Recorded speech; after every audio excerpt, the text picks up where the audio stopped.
The air inside the abandoned hospital was thick with the scent of decay and dust, a palpable reminder of the years it had stood empty. The photographer, Kira, had come here seeking the perfect shot, something that would capture the eerie beauty of Tokyo's forgotten places. His camera was his only companion in the silence, the click of the shutter echoing off the peeling walls. The further he ventured into the hospital, the heavier the air felt, as if the building itself was resisting his intrusion. Akira's initial excitement had given way to a growing unease, but he pressed on, driven by the artist's relentless pursuit of the unseen. It was in one of the old patient rooms that he saw it, a shadowy figure in the corner of his viewfinder. His heart skipped a beat. He hadn't seen anyone else enter the hospital, and the figure hadn't been there when he first looked into the room. Lowering his camera, he stared at the empty corner, the only sound his own rapid breathing. Convinced it was a trick of the light, he raised the camera again, framing the shot carefully. The figure was still there, clearer now, its features indistinct but undeniably present. Akira's hands trembled as he pressed the shutter, the mechanical sound unnaturally loud in the silence. When he checked the photo, the figure was there, frozen in time, but when he looked up, the corner was empty. The realization hit him like a physical blow. He was alone in the room, yet the photo proved otherwise. The whispers started then, faint at first, like the rustling of leaves, but growing louder, forming words in a language he couldn't understand. The air grew colder, his breath visible in the dim light. Akira's rational mind fought against the terror creeping up his spine, insisting there must be an explanation. But as the whispers surrounded him, coming from nowhere and everywhere at once, rationality began to crumble. He fled the room, the hospital, the fear propelling him forward until he was back in the safety of the city's noise and light. But the photo remained, a haunting reminder of what he had seen, or imagined. Days later, Akira would find himself staring at the photo again, the figure now appearing in other shots he had taken that day, always in the background, always watching. The whispers followed him, a constant presence just beyond hearing. He began to question his sanity, wondering if the hospital had awakened something in him, or if he had always been susceptible to the shadows that lurked at the edges of reality. The photo, the whispers, the figure, they were all part of a mystery he couldn't solve, a haunting that refused to let him go. And as the days passed, Akira realized with dawning horror that the figure in the photos was getting closer, its features becoming clearer, its presence more pronounced. The whispers grew louder, more insistent, until he could no longer deny their message. He was not alone, and whatever was with him had no intention of leaving. The script ends with Akira sitting in his apartment, the photo in his hands, the figure now standing just behind him in the reflection of the window, its hand reaching out as the whispers finally form a single, unmistakable word. His name. Break time equals 5s. Greater than the night was unusually quiet in Osaka, a city that never truly sleeps, yet the office building where Takuya worked stood as an island of silence amidst the urban sprawl. The fluorescent lights buzzed faintly overhead, casting long shadows that seemed to stretch and twist with each passing hour. Takuya, a diligent but weary night shift worker, was used to the solitude, but tonight felt different. The air was thick with an unnameable tension, and the usual hum of the city outside seemed distant, as if muffled by an unseen force. As he made his rounds, checking the empty cubicles and corridors, he began to hear it, faint whispers, just at the edge of hearing. They seemed to come from nowhere and everywhere at once, a chorus of hushed voices speaking in a language he couldn't understand. His heart pounded in his chest as he stopped, straining to listen. The whispers grew slightly louder, more insistent, but whenever he turned towards the sound, it stopped. The rational part of his mind tried to dismiss it as fatigue or the building's old pipes, but the primal part of him screamed to run. Ignoring the latter, Takuya continued his rounds, the whispers a constant, unsettling companion. The next morning, as the first light of dawn crept through the windows, Takuya made a horrifying discovery. Every computer on the floor was turned on, their screens filled with static. The air was icy, and the whispers had stopped, but the silence was somehow worse. The security footage from the night showed nothing out of the ordinary, just Takuya, alone, reacting to things that weren't there. Or were they? The incident was never explained, and Takuya never worked the night shift again. But sometimes, in the quietest hours, he still hears the whispers, calling to him from the shadows. Break time equals fives, greater than the night was unusually quiet, the kind of silence that weighs heavily on your chest, making each breath feel like a conscious effort. Kyoto, a city known for its serene beauty and ancient temples, held a different kind of charm at night, one that was more sinister, more isolating. The apartment building, a relic from the 80s, stood almost deserted, its corridors echoing with the ghosts of past residents. I had moved here seeking solitude, a break from the relentless pace of Tokyo, but the loneliness here was different. It was pervasive, almost sentient. The first night, I chalked it up to the unfamiliarity of the place. The second night, I heard it, the knocking. 3 sharp raps on my door, precise, deliberate, at exactly 3 a.m. I froze, the sound slicing through the silence like a knife. My heart pounded against my ribs as I crept towards the door, my hand trembling as I reached for the handle. I swung it open, only to be greeted by the empty, dimly lit hallway. The air was cold, unnaturally so, sending a shiver down my spine. I told myself it was just the wind, the building settling, anything but what my gut was screaming at me. But the knocking persisted, night after night, always at the same time, always with the same rhythm. I started losing sleep, my days blurring into a haze of exhaustion and paranoia. I set up a camera outside my door, desperate for proof that I wasn't losing my mind. The footage showed nothing, no one, no thing, just the door and the eerie stillness of the hallway. Yet, the knocking continued. I began to notice other things, whispers in the dead of night, shadows that moved just out of sight, a feeling of being watched that clung to me like a second skin. The building, with its peeling wallpaper and flickering lights, seemed to breathe, its walls pulsating with some unseen malevolence. I tried to leave, to pack my things and run, but something held me back, an invisible force that rooted me to the spot whenever I tried to step out the door. The knocking grew louder, more insistent, as if whatever was on the other side was growing impatient. On the 7th night, I didn't answer. I lay in bed, my body rigid with fear, as the knocking turned into pounding, the door rattling in its frame. Then, as suddenly as it started, it stopped. The silence that followed was deafening.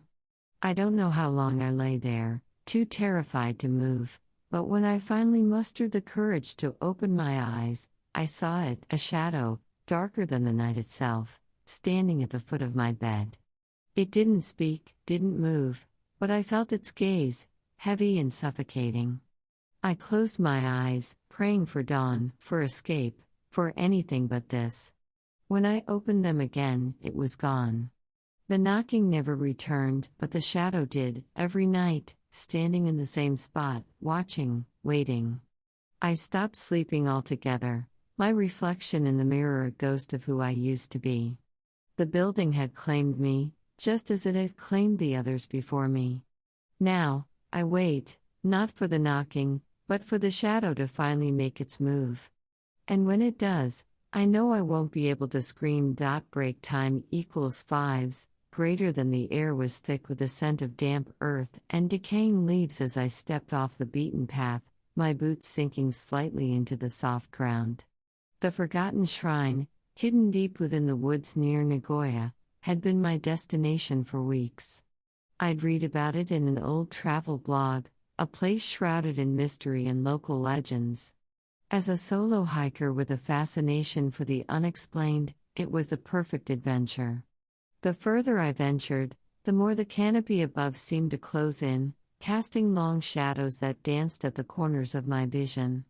The silence was profound, broken only by the occasional rustle of leaves or the distant call of a bird. It was peaceful, at first. Then, I heard it, a soft crunch of leaves behind me, out of sync with my own steps. I stopped, turning slowly, but there was nothing there. Just the empty path winding back into the shadows. I shook it off, attributing it to an animal or the wind, and continued on. But the footsteps came again, this time closer, matching my pace perfectly. My heart rate spiked, a cold sweat breaking out on my back. I stopped abruptly, and so did the footsteps. The air grew heavier, as if pressing down on me, and a whisper, so faint I might have imagined it, seemed to come from all directions at once. My breath came in short, sharp gasps as I fought to stay calm. It's just your imagination, I told myself, but the primal part of my brain screamed to run. Instead, I forced myself to walk faster, my eyes darting to the shadows, searching for any sign of movement. The shrine came into view, its weathered wood and moss-covered stones a testament to its age. It should have been a relief, but the feeling of being watched only intensified. As I approached the Torii gate, the whispers grew louder, a cacophony of voices speaking in a language I couldn't understand. My hands trembled as I reached into my bag for my camera, hoping to capture something, anything, that could explain what was happening. The moment my fingers brushed the device, the whispers stopped. The silence was deafening. I looked through the viewfinder, scanning the shrine and the surrounding trees. Then, in the split second before I pressed the shutter, a figure appeared in the frame, a shadowy outline standing just behind me, its face a blur of darkness. I spun around, but there was no one there. The woods were empty, the shrine silent. The rational part of my mind tried to dismiss it as a trick of the light, but I knew. Whatever had followed me, it was still there, watching, waiting. I didn't stay to find out what it wanted. I ran, the sound of my own footsteps drowning out the whispers that started up again as soon as I moved. I didn't stop until I reached the edge of the woods, the safety of the city lights in the distance. Back in my hotel room, I downloaded the photos. The last one was blank, just a black screen with a single, faint whisper caught in the audio. To this day, I can't explain what happened in those woods. But sometimes, in the quietest moments, I hear the whispers again, and I wonder if whatever followed me out of the shadows is still there, just out of sight. Break time equals fives, greater than the clock struck midnight in the quiet city of Fukuoka, where the streets were empty and the air was thick with an unspoken tension. The Fukuoka City Library, a modern architectural marvel by day, transformed into a labyrinth of shadows and silence by night. Among the towering stacks of books, a lone student, Akira, buried himself in his studies, the glow of his laptop the only light in the vast, darkened space. The weight of his upcoming exams pressed heavily on his shoulders, but the solitude of the late hour was a small comfort, or so he thought. As Akira turned a page, a faint whisper, almost imperceptible, brushed against his ears. He paused, straining to hear over the hum of the air conditioning. Nothing. Shaking it off as fatigue, he returned to his notes. Then, out of the corner of his eye, a shadow flitted between the stacks. Akira's heart skipped a beat. "Hello?" he called out, his voice echoing unnaturally in the empty library. No response. The security guard had made his rounds an hour ago, and the library was supposed to be empty. Akira stood up, his chair screeching against the floor, the sound piercing the silence. He walked towards where he'd seen the movement, his footsteps muffled by the carpet. The aisles between the stacks were narrow, the books towering like silent sentinels. A cold draft swept through, carrying with it the faint smell of old paper and something else, something metallic. His breath quickened as he reached the end of the aisle. Nothing. Just rows upon rows of books. Then, a book fell from a shelf further down with a loud thud. Akira jumped, his pulse racing. He approached cautiously, picking up the book. Japanese folklore and urban legends. The pages were open to a chapter on hitobashira, the ancient practice of burying people alive under buildings as sacrifices for good fortune. A shiver ran down his spine. Suddenly, the lights flickered, and the whisper returned, this time clearer, a woman's voice speaking in a dialect Akira couldn't quite place. The temperature dropped sharply, his breath visible in the air. Shadows seemed to stretch and warp around him, taking on human-like forms before dissipating into the darkness. Akira's hands trembled as he fumbled for his phone, dialing the security desk. No answer. He turned to run, but the exit signs that had guided him earlier were now unlit. The whispers grew louder, a cacophony of voices now, all speaking at once, in languages old and forgotten. Desperate, Akira sprinted down the aisles, the library's layout now unfamiliar, the exits nowhere to be found. He collapsed against a wall, gasping for air, as the shadows converged around him. The last thing he saw before everything went black was a pair of glowing red eyes staring back at him from the darkness. The next morning, the security footage showed Akira alone in the library, talking to himself, running in circles, and finally, collapsing in a corner.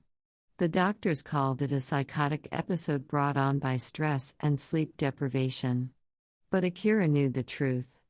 He could still hear the whispers in the shadows, calling his name, waiting for him to return. Break time equals fives, greater than the script begins with the protagonist, a young office worker named Akira, who has recently moved to Sapporo for a new job.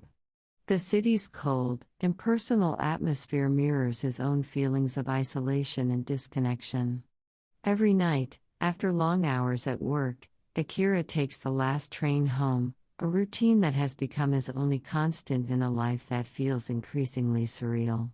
One particularly cold evening, as the train slows to a stop at his usual station, Akira notices a lone figure standing at the far end of the otherwise deserted platform.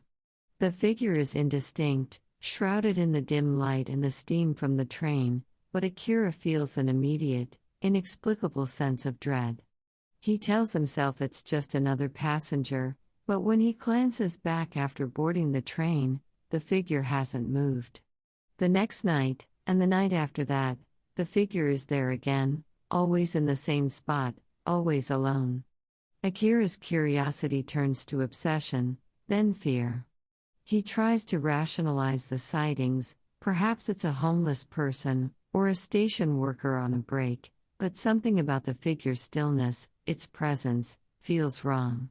His attempts to approach the figure are thwarted by the train's doors closing or the figure simply vanishing when he looks away.